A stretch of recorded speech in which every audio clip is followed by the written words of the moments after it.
Hey, this is Gina Grad. Hi, this is Teresa Strasser. Hi, everyone. This is Mike Errico. Hey there. This is Casey Cavalier. I'm Rocky Rose. And you are listening to The Jay Franzi Show. Lucky you.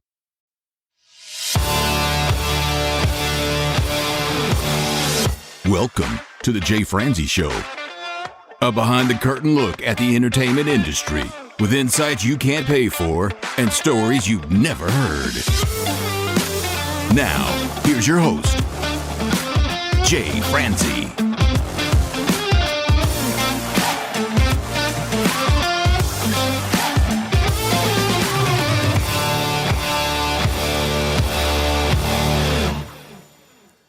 Well, hello and welcome to the show.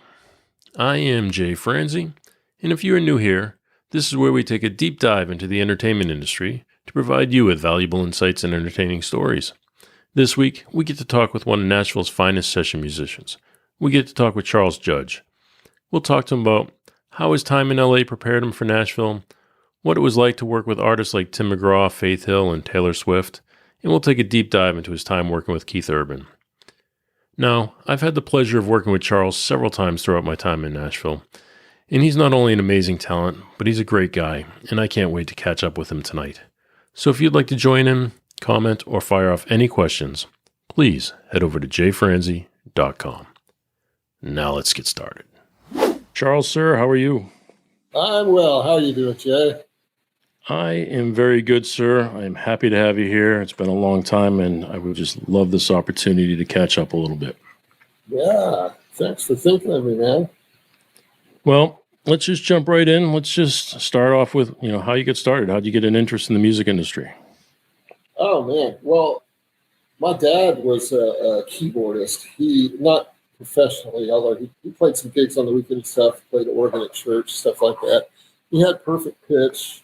His day gig was a computer programmer for NASA and guidance systems for Gemini and Apollo missions and stuff. But there was always a piano around the house. And so I was the oldest sibling in my family, and I was just naturally drawn to playing the keyboard. And he would show me little, left-hand bass lines to play while he was playing.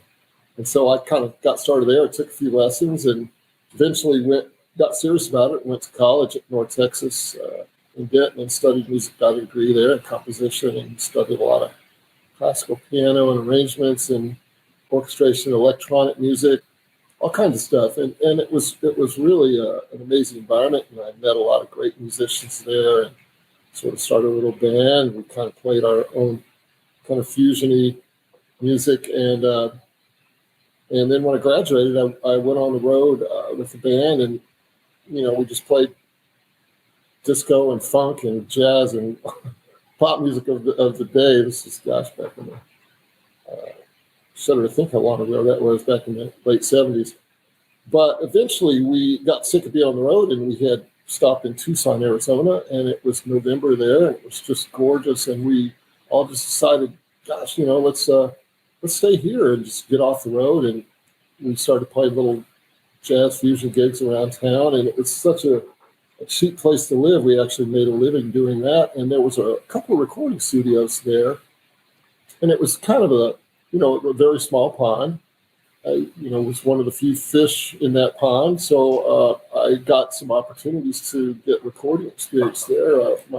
We met a producer in town who kind of latched onto us, and we got to record a bunch of material as a band, but then he did a lot of jingles and other things and recorded other bands as well. So I kind of got to get my feet wet in a very friendly, non sort of threatening studio environment. And it was just a wonderful experience.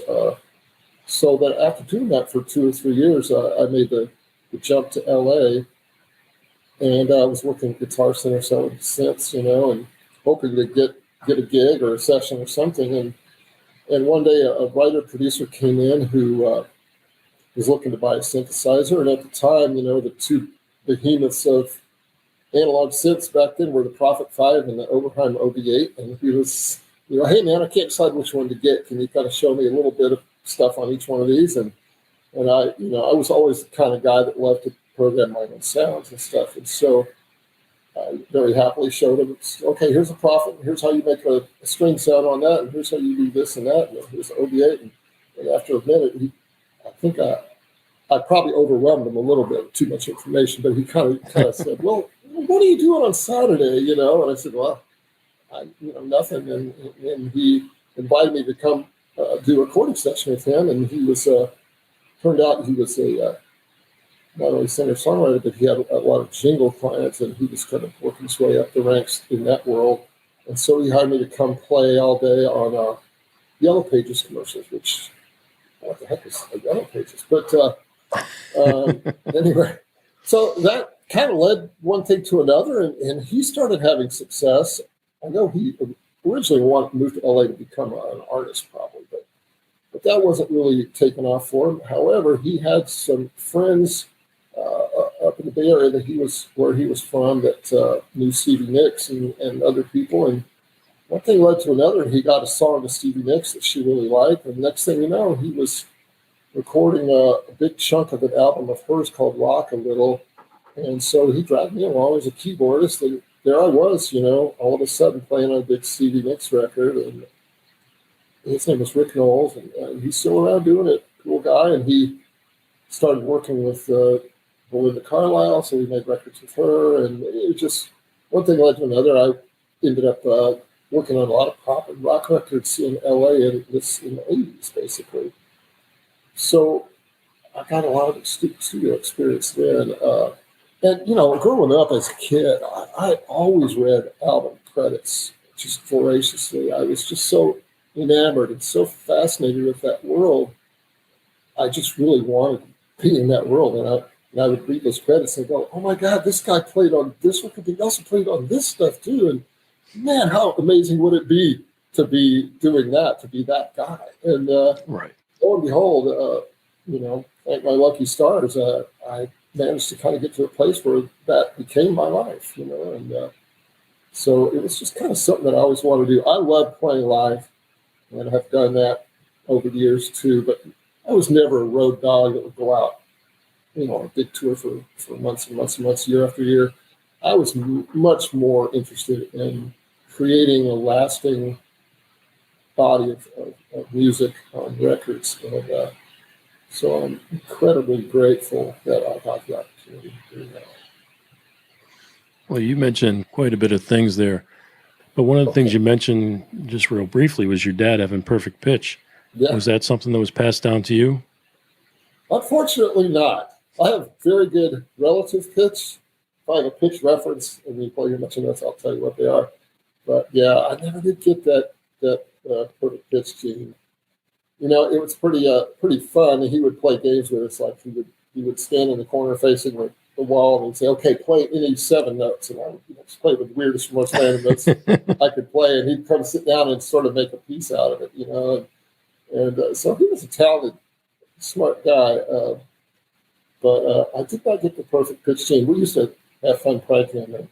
We played organ at church, and it was a digital pipe organ, and we'd sneak in there and set the transpose switch just so that when we sat down to play the prelude, he would pick the first chord and jump because the notes would be wrong. That's too funny. I know my daughter just got her first guitar, and she's been trying to play, but I know nothing about guitar. I can't help her. All I can do is point her in the right direction or tell her she's doing something right or wrong, but I can't show her. So to have somebody like that would be pretty cool. All right. So the other thing I wanted to know real quick was you mentioned the studios in Arizona. Yes. They've got to be probably comparative to LA and Nashville. We're probably talking about smaller studios, aren't we? They were smaller studios, but they had the basic stuff. They had a console and, 24-track tape machines and lots of mics and all that stuff. And it's basically the same tools that you'd find in LA. Of course, the bigger studios in LA have more of everything and more expensive versions of stuff, I'm sure. But it was a great proving ground for me and a place to learn, because not only do you learn sort of the technical aspects of the process of recording and making a record, but you sort of learn the protocol and like how not to play too much, when to stay out of the way, and so many other tools of a recording session musician. and it really helped me a lot. So that when I got to LA and had a chance to go work sort of in the major leagues there, I had that kind of farm team experience in a small town, and it was incredibly lucky to work out.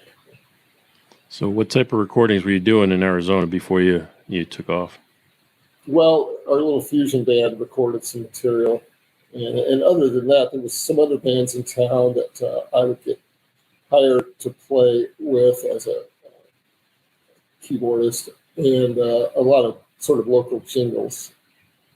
And again, none of the That's stuff. pretty cool too. I mean, yeah, that actually came in handy later on in my career. After my LA period, I'm like one of those cat with nine lives. I've been doing this long enough to where I've had to kind of reinvent myself and make some big moves in my career when, for whatever reason, things changed, and I felt like, I need to make a move in one way or another, geographically or musically, to stay relevant and keep the work coming in.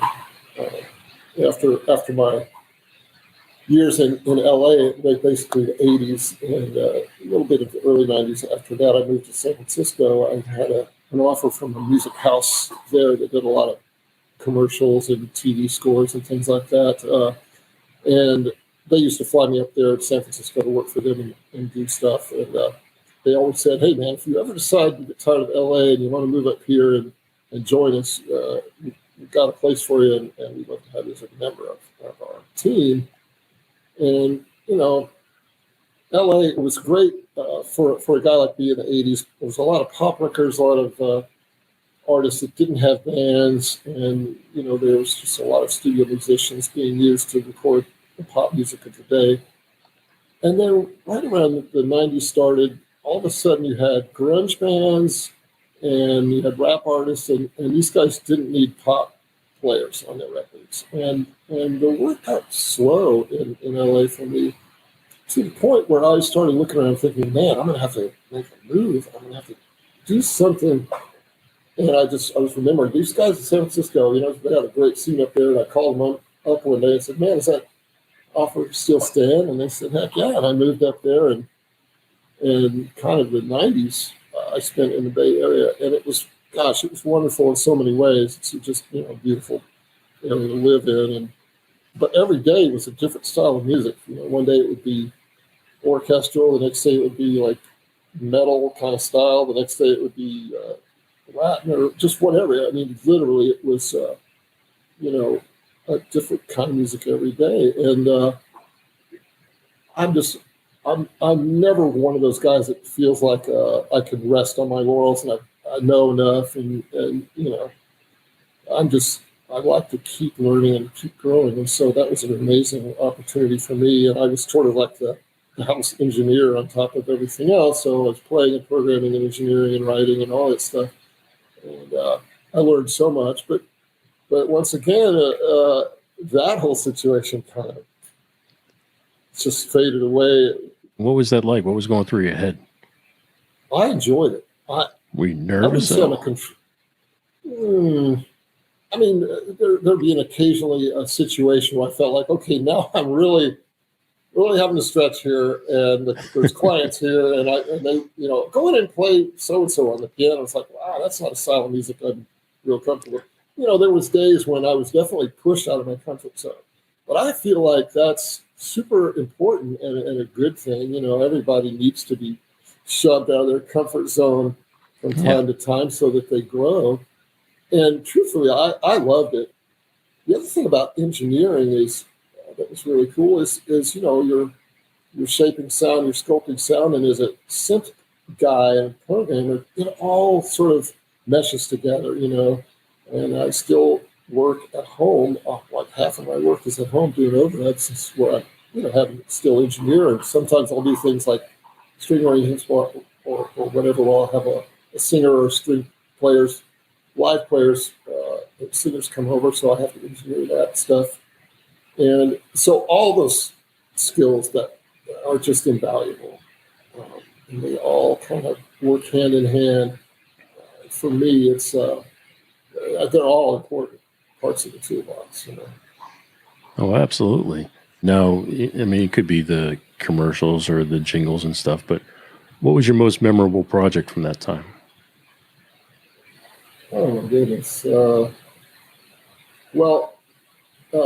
mean, in the 80s LA period, the most memorable was probably the Stevie Nicks sessions because it was kind of the first sort of big time artist I had done something with. So it was really inspiring and amazing.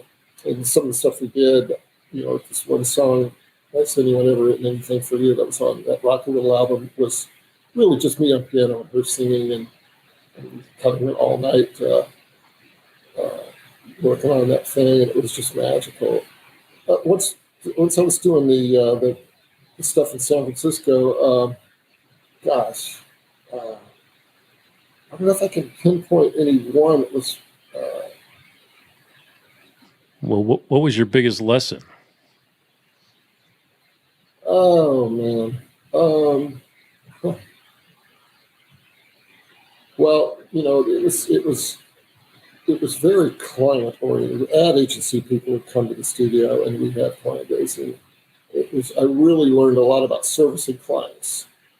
This is not a musical thing, but again, this all factors into whatever you're doing in the music industry. Oh, absolutely.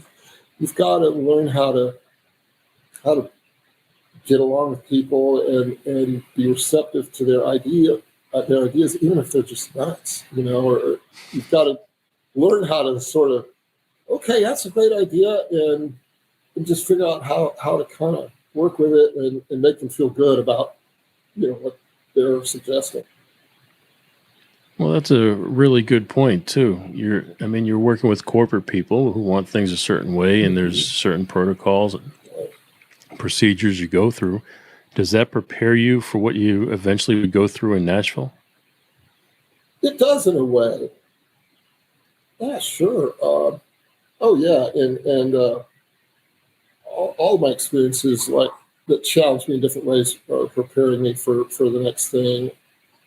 I mean, even working for producers in LA, the one guy I worked for, he was just exhausting and not fun to work for at all. He would just wear you out. Okay, we're going to do this, until and he would shout out ideas much faster than I could chase them, making sounds and coming up with parts. So, I was just kind of playing catch up mentally the entire time.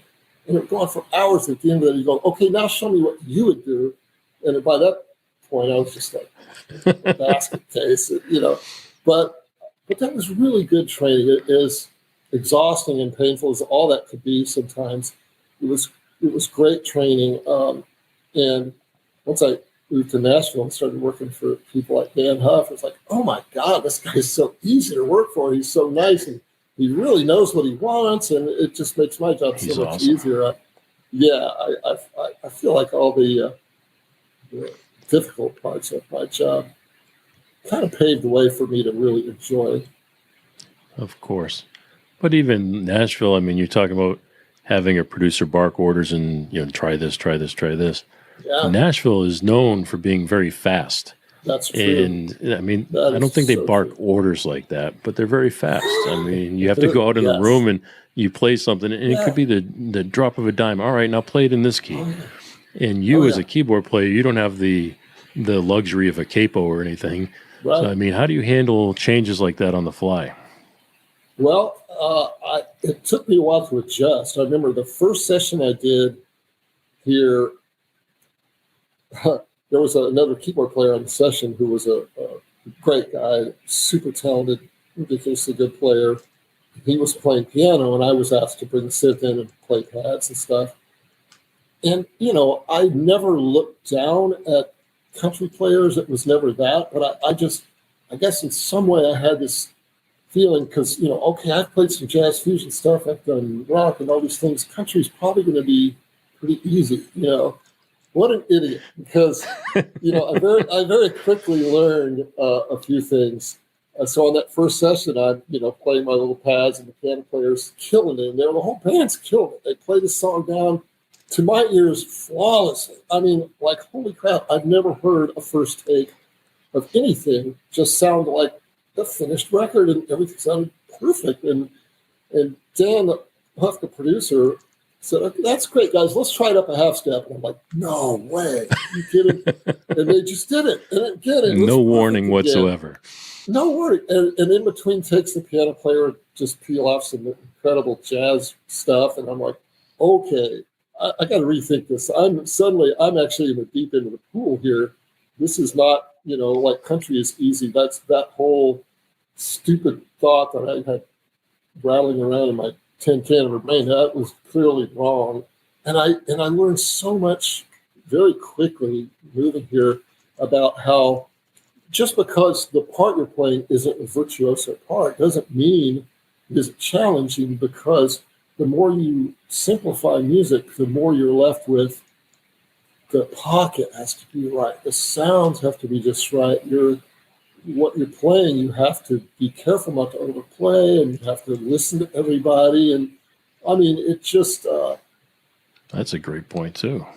and Dan Huff, bless his heart. He's like, I'll probably say his name way too many times, but I should have a shrine in my house for this guy, because he was the first guy that hired me in town and recommended me to lots of people, but it still took a while for me to get a lot of other clients. But he is the most just gentle teacher. I learned so much from him. He's an incredible player as well. But, He's an amazing player. People all know him for his production abilities, but he's an incredible player. I mean, he played in Giants, and that was an amazing band as well. I don't think he gets the credit that he deserves for that. I first met Dan in the 80s when I was in LA doing keyboard sessions, and we didn't work together very many times, but a few times, he would be the guitarist on the session, and he was always just a super nice guy, as he is, and an incredible player. And when I was in San Francisco, and that whole scene kind of just went down the tubes, the .com crash happened, and all advertising agencies, just everything changed. They started losing band tracks. A lot of them kind of went under, and the whole scene changed. And I kind of parted ways with the guy that I had been working with there. And so I kicked around for a little while, watching my savings dwindle and thinking, okay, what am I going to do? What am I going to do? And it was like, well, I guess, I don't know, let's check out Nashville. They still have a real, thriving recording scene where, and it's like the only place now where records are made in the old school way of essentially a band recording on the floor and working out their parts, everybody playing off of each other and getting a good take. And we're still overdub most of the time. But anyway, I tracked Dan down and cold called him because I knew he was out here as a producer. And I'm thinking, he's not going to know who I am. I was scared. It took me like 3 days to screw up the courage to call him. And I called him up and said, Dan, you're not going to probably remember me. My name's Charlie Judge. I was a keyboard player in L.A., and we did some sessions together, and, blah, blah. And he goes, oh, man, yeah, I know who you are, of course. And that stuff you did on blah, blah, blah was really cool and whatever. And he said, well, man, I'll tell you, there's a ton of great keyboard players here in Nashville, which that was for sure true. But he said, but nobody really does what you do. And he said, I would definitely hire you. And that was the impetus for me to go, okay, I'm going to do it, because I had to move my whole family out here. And gosh, it was just amazing that all worked out like that. Well, I mean, he's 100% right. I mean, you do have this unique feel to you in Nashville. I mean, I've worked there for 20 plus years, and I've had the pleasure of working with yourself and a lot of others. But they come in, they play keyboards. They typically play piano on most of these country records. But you come in, and in addition to playing keyboards or piano, you have the ability to play string parts, and you take the time to program stuff, even on the fly. I don't think Nashville session players typically do things like that. I mean, I might be wrong, but it doesn't feel like that. I mean, what do you feel like makes you different? That synth pop background that I had in LA probably is the thing that distinguishes me from the other players mostly. And I've always, like I said before, create my own sound libraries and, like to get in under the hood of a sound and say, the sound is great, but I need to change the filter, maybe add a little motion to it, change the attack. And, just at the very least, if I call up anything like a factory preset, I'm going to mess with it and change it. But yeah, I was lucky enough that when I moved here, Shania Twain and some artists had been doing some stuff that really started pulling pop elements into the country world. There's always that conflict between the sort of the purist world, because at the same time that was happening, the Dixie Chicks were huge, and so there was this also simultaneously a sort of a go back to the roots kind of a move. So, but yeah, I learned very quickly how to use synthesizers in a kind of an organic way that didn't sound like way out of place in a country or even a pretty acoustic record. Just learn to find ways to come up with sounds and parts that feel appropriate. It's like a guitar sound or anything. There's no such thing as a bad sound. It's just what's appropriate. An appropriate sound. Well, I like what you said there too, because there's no other keyboard player who can just turn on a preset and sound like what you've created, because you alter the presets. So I think that helps you stand out as well. Another thing that I have always done is I get multiple things going on a recording take, so that maybe I find a pad. Let's say I have to start with a pad sound of some sort, and I get that to where it's working. I feel like, okay, this is going to be great for the intro and the verses. Something else for the next section. I'll come up with another layer to add on another keyboard.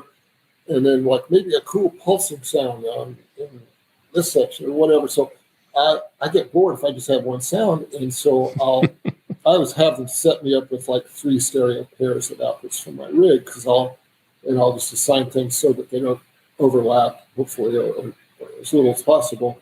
And so that I'm giving them a fuller picture of a final production right off the bat, because I think that does set me apart. Most other players will have a sound, and then once they're done with that, okay, now give me another track, and I'll do something. And I do that too, but I really like to have more than one thing going on. Bob Bullock was on the show last week, and he was talking about the Shania Twain records as well, and the amount of detail and stuff that went into those records, working with Mutt Lange. Mutt Lange, yeah. Yes, I've never had the pleasure of working for Mutt Lange, but I've heard a lot of stuff about it, and everybody just has huge respect for him. He's the best. He's just, he's so detail oriented, and gosh, he makes great records for sure. So you moved to town. You're in Nashville, and you meet back up with Dan Huff. What was the first project you worked on? Yeah, there were a couple of things. The first session I did was the one I mentioned, and it was Cliff Richard, of all people, come to town to do a few things. And there was also around the same time a duo called Evan and Jaron.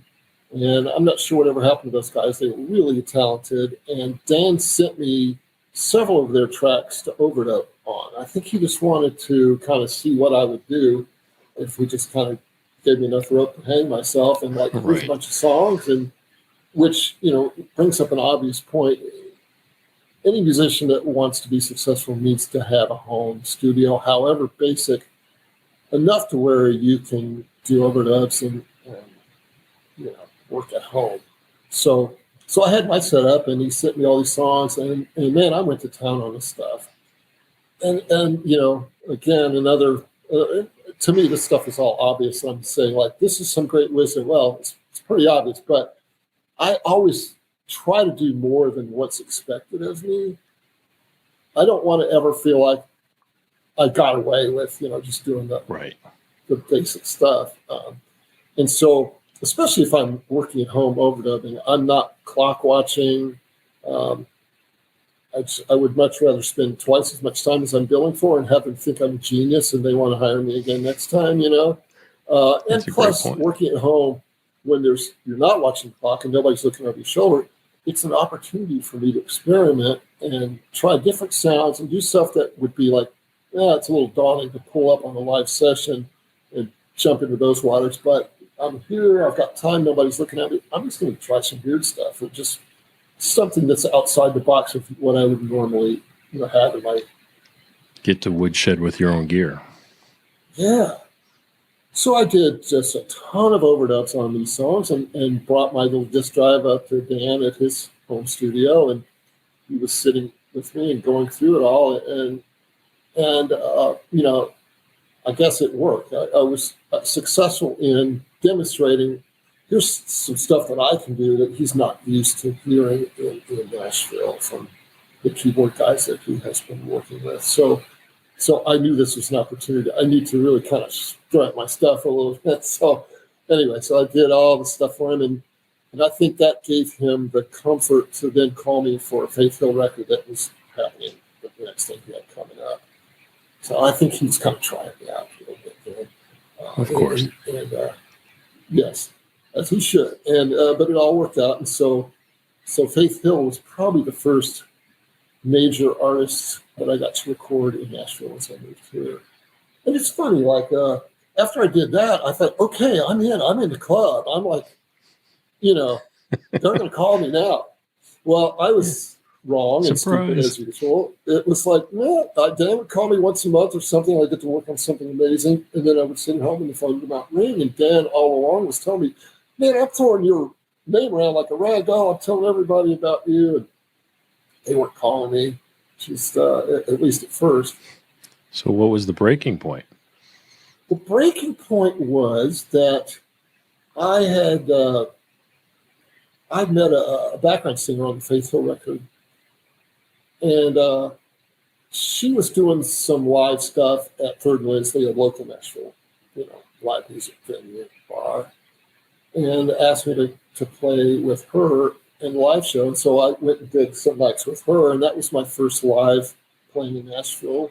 Well, lo and behold, at the end of one of those sets, somebody approached me from the audience and said, "Hey, man, do you do demos?" I'm like, "I guess, whatever, Sure. I mean, I don't know yes, I do. What you're asking me exactly, but the answer is always yes. So, yes. And so I showed up at a session, and it was my first demo session. And in doing that, I realized, the light bulb went off. Like, there's this whole other industry here besides the big major label albums that are happening of publishing demos and, songwriters recording their songs to make them sound as record-like as they can in a short amount of time to feed them to artists that are looking for material for their next record.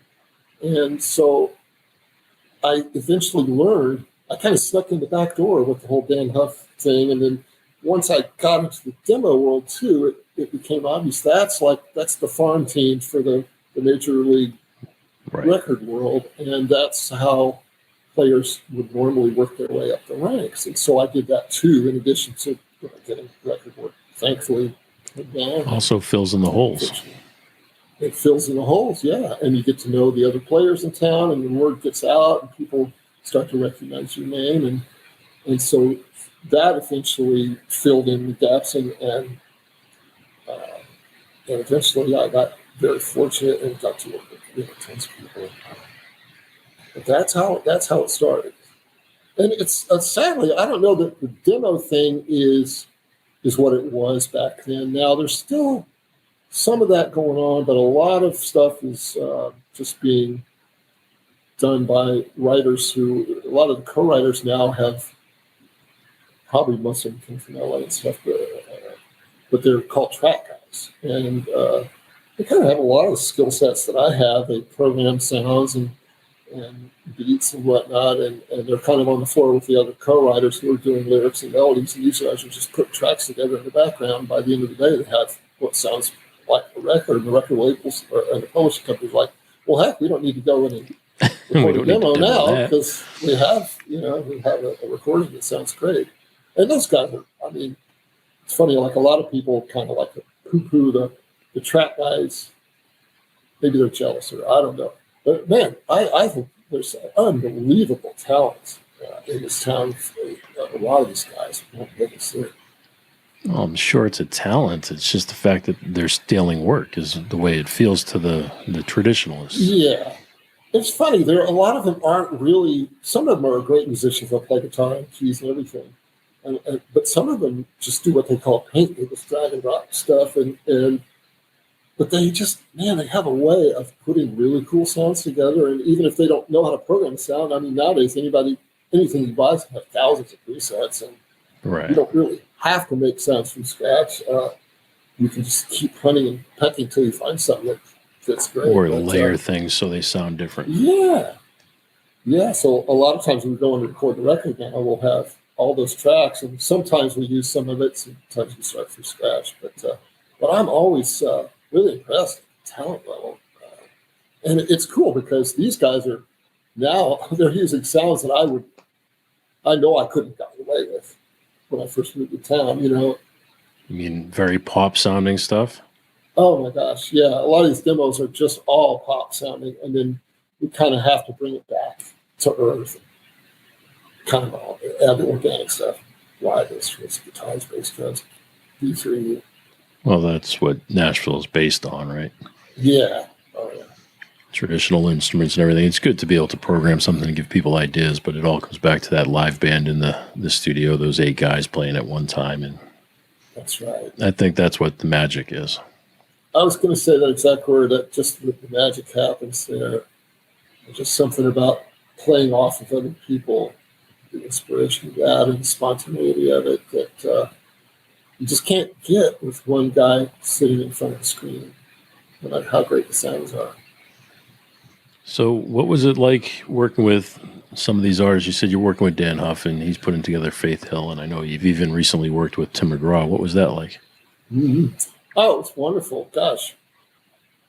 It's, I have to say, almost without exception, I'm not going to trash anybody, but Oh, all these artists have really been a joy to hang out with and work with. They're really down-to-earth people. I think a lot of the ones that are so big, you just think, oh, they're just, they could be jerks if they wanted to be jerks, but they're not, And Tim McGraw is just like salt of the earth, nicest guy.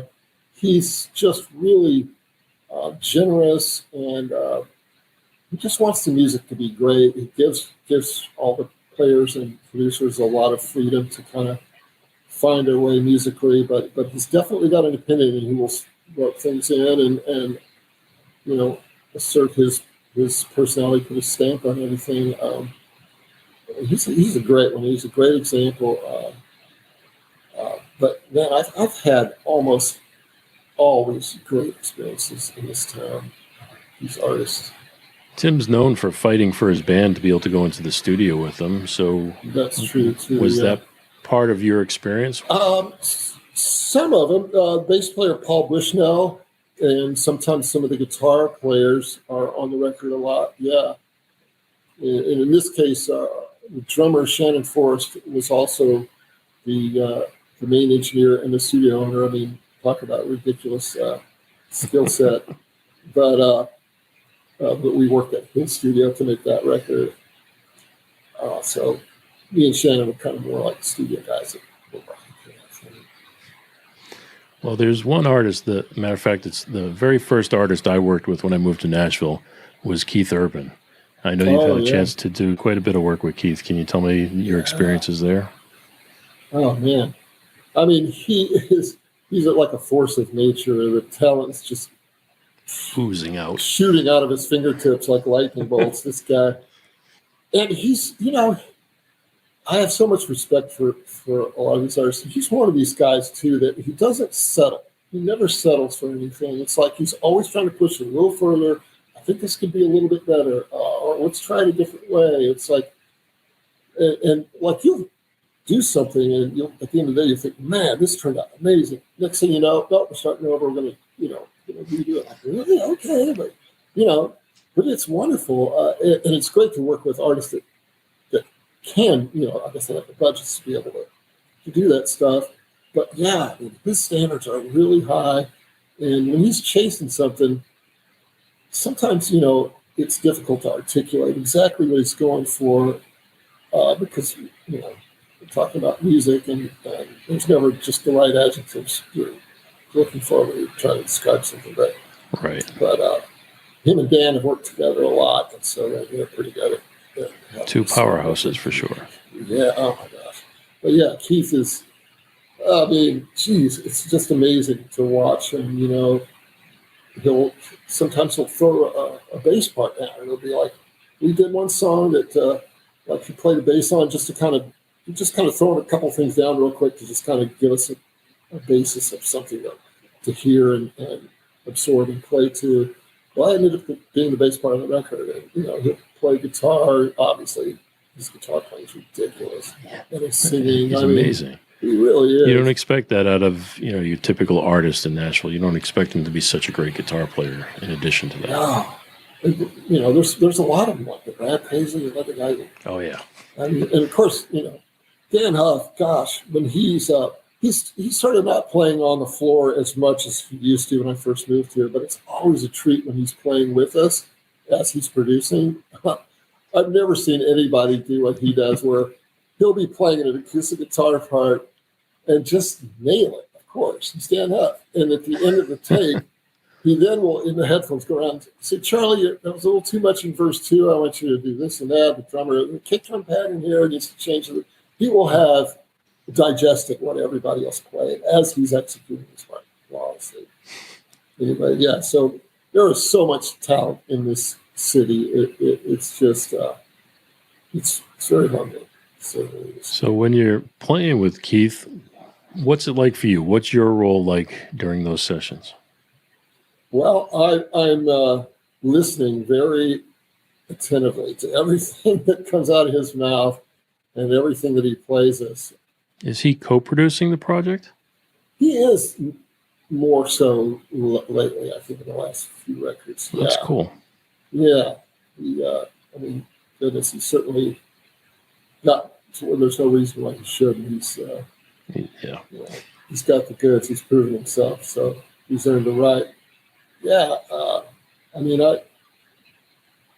it's always challenging when, as a keyboard player that does synth stuff, especially a lot of synth stuff, you kind of have to guess. Like, okay, well, maybe this would fit. And a lot of times you get shot down. Like, that's not the right.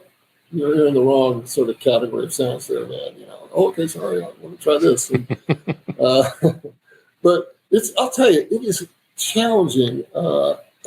It's so challenging. Like, you'll listen to the demo, you're in the control room listening, you've got a chart, you're reading the chart, you're just kind of trying to absorb a little bit of what is the song, what's the style of it, what is maybe something I could try.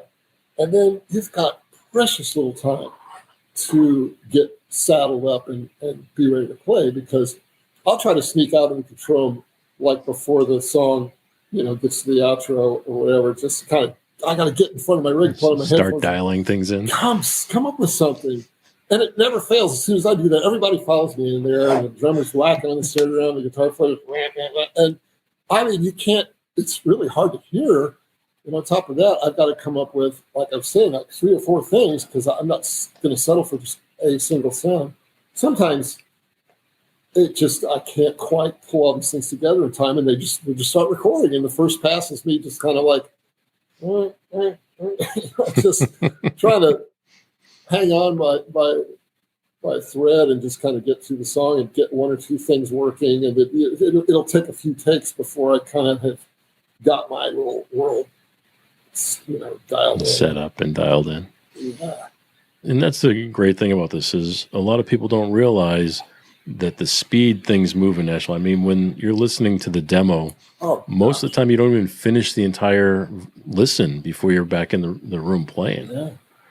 And having come from, the LA situation in the 80s, I mean, we'd show up kind of loosely at 11 or 12 maybe, and they would work on a snare drum sound for 2 or 3 hours. We'd sit in the lobby and hang out, and I mean, maybe by the end of the night we'd get 1 song or something. And so when I came to Nashville, and it was like, we're doing on a master, 3 songs today. I was like, wow, That's a lot. And then, a demo session, we're doing 6 songs in 3 hours. Like, are you kidding me?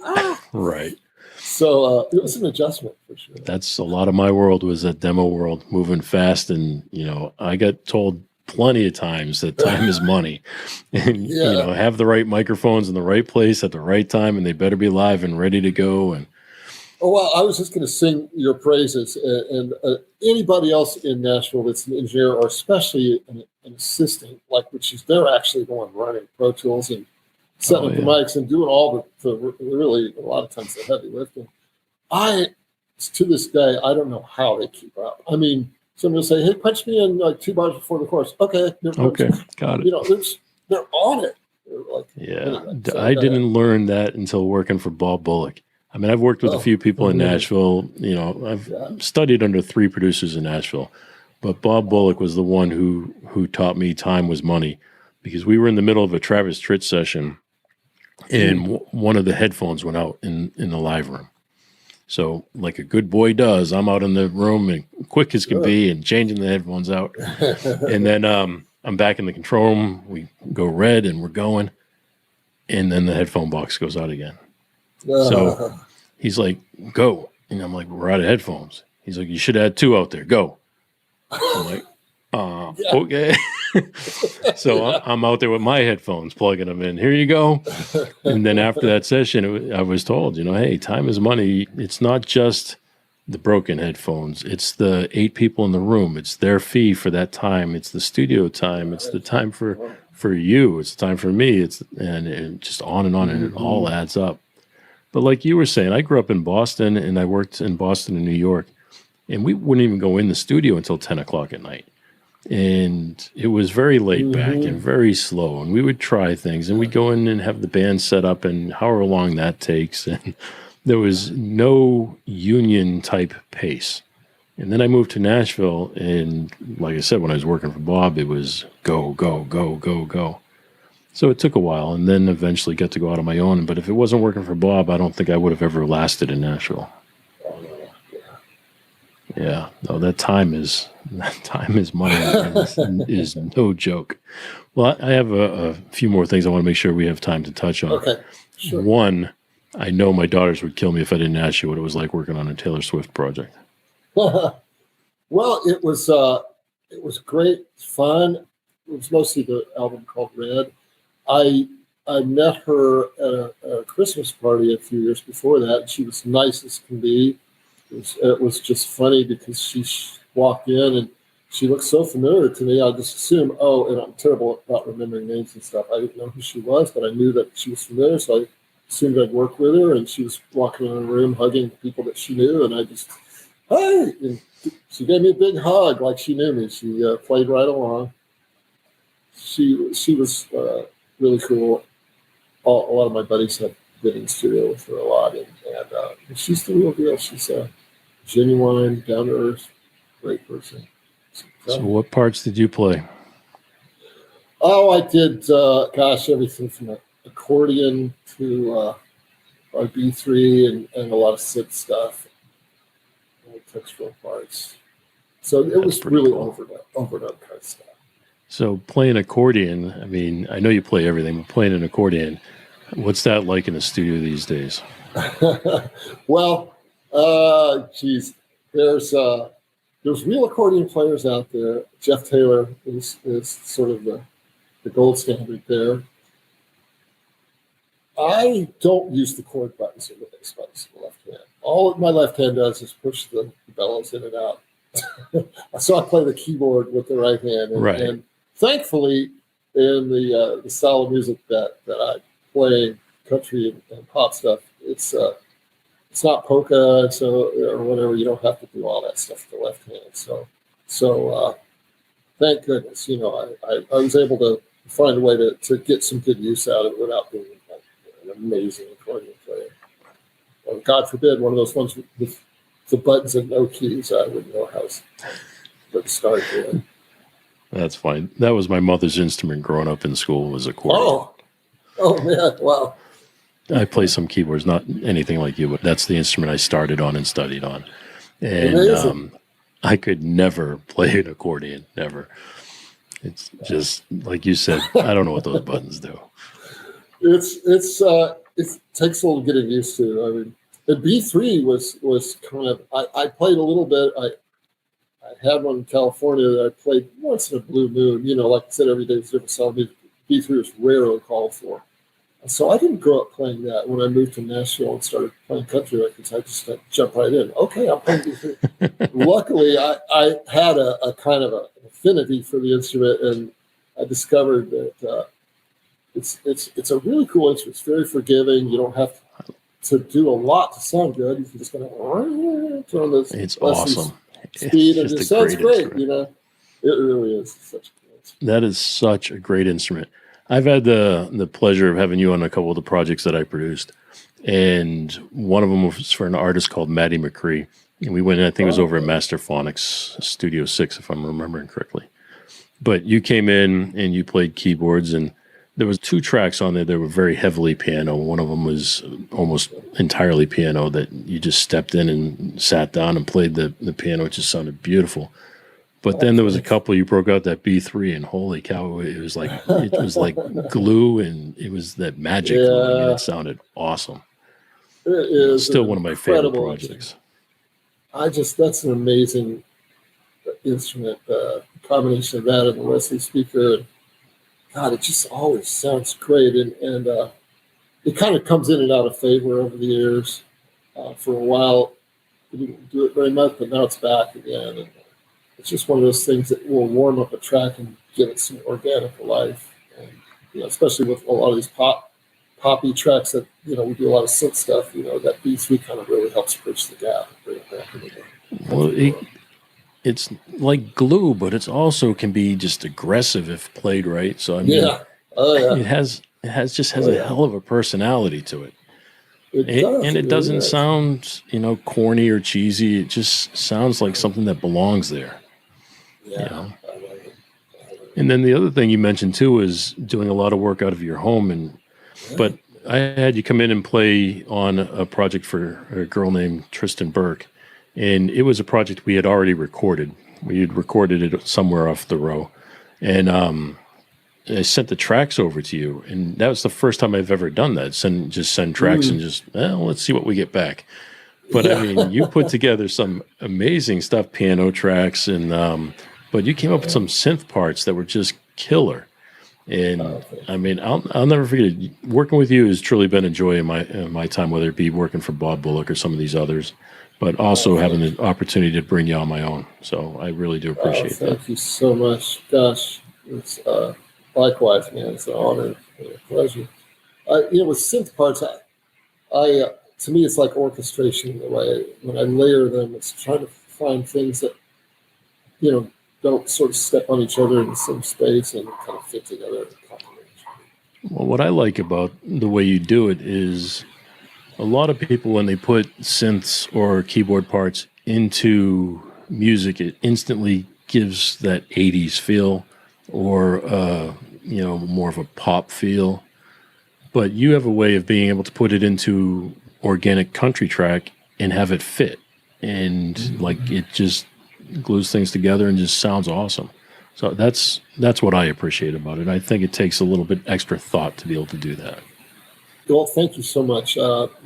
That's been always a challenge, and one of the first things that I realized I better figure out, how to make this stuff work in this context, because since they were not going to go away, but and I've heard other people do some stuff. It's like, wow, it doesn't fit, man.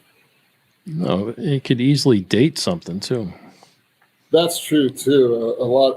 Certain sounds can be very time stamped, and you got to be careful with that. All right, sir. Well, we do this thing here called Unsung Heroes, where we take a moment to recognize somebody who works behind the scenes, gives you support. It could be anybody from an engineer or an assistant. It could be somebody in your personal life, like your wife or a family member. Is there anybody that you'd like to shine a little light on? Oh my goodness. Well, really, I think it's all the assistant engineers. I mean, there's so many of them. I don't want to name names because I'll leave some out. And, of course. But as I was talking about earlier, those guys are to me, are the unsung heroes on Music Row. These guys, they're the first guys to show up, the last guys to leave. They're the hardest working guys in there. They make the least amount of money, I'm sure, on the session, and they're so fast and so knowledgeable. They know the console, they know all the outboard gear, the mics. It's just incredible how good and smart these guys are, and their work ethic is just off the charts. And that should be an inspiration to all of us, man. Just knowing your craft, working your butt off, never complaining. They deserve a lot of credit that they don't typically get. I agree with you 100%. Not only because I spent a lot of time as an assistant myself, but because I've had assistants of my own that I know the struggle they're going through because I've been there, and I know the struggle because of what I'm asking of them to do. And You're right. Just having knowledge of the console should be enough, but then you have to have the knowledge of the console in the studio next door, and the one down the street, and the one over here. Yes. And then the microphone closet for each one of those rooms. And that's right. The patch bay, the outboard gear. Oh my God, it just goes on and on. Right. It's crazy. So on that note, any advice you'd give to somebody who's looking to take your place? It's all this sort of cliche stuff, always give more than the required amount. Try to make an impression. Like, you have to learn, no matter what it is you're recording, if you think, oh man, this song is a piece of crap, this artist can't sing, whatever it is, find something to love about it so that you're excited about contributing and you're giving it your best effort. Don't just phone it in. Work on your sounds, have really good sounds, be easy to get along with, be enthusiastic, be willing to do favors for people. There's so many ways that if you do all that kind of stuff, the object is you want them to call you next time instead of the other guy, right? So you got to stand out by your work ethic, your sounds, your musicianship, your parts. Listen to what everybody else is playing. Listen to the vocal. Pay attention to what's the song about. It's really obvious, and it's easy to sort of kind of just coast and not do all that stuff. But I'm telling you, man, you got to really care. You got to find a way to keep caring and giving it your best. Charles, sir, it has been an absolute pleasure to have you here. I would like to leave the final words to you. Gosh, well, thank you so much for having me, Jay. This is really cool, man. And all I can say is I feel like I'm the luckiest guy in the world. I got to do what I wanted to do, which is play music on records, and it took a while to get there. So anybody out there that wants to do that, don't give up, man. Keep putting it out there. Work hard. Set yourself apart from your competitors, and just keep pushing, man. Now, I hope you enjoyed this conversation as much as I did. Charles is not only an amazing musician, but he's a great inspiration and a great friend. So please join me in giving him a big thanks for taking the time to share his stories with us, and thank you for taking the time to hang with me here. I really do appreciate it. If you enjoyed this episode, please share it with a friend. You can do that and find the links to everything mentioned over at jfranzi.com/episode 29. Thanks again for listening, and I'll catch you next week. Thanks for listening to The Jay Franzi Show.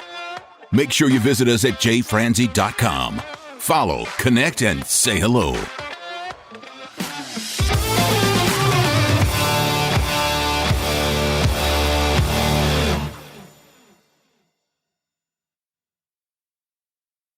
This episode has been brought to you by VR Knives, your source for 100% custom knives made by a true rock star. So, if you're in the market for a new piece of art, reach out to VR Knives. 407-421-5528. 407-421-5528.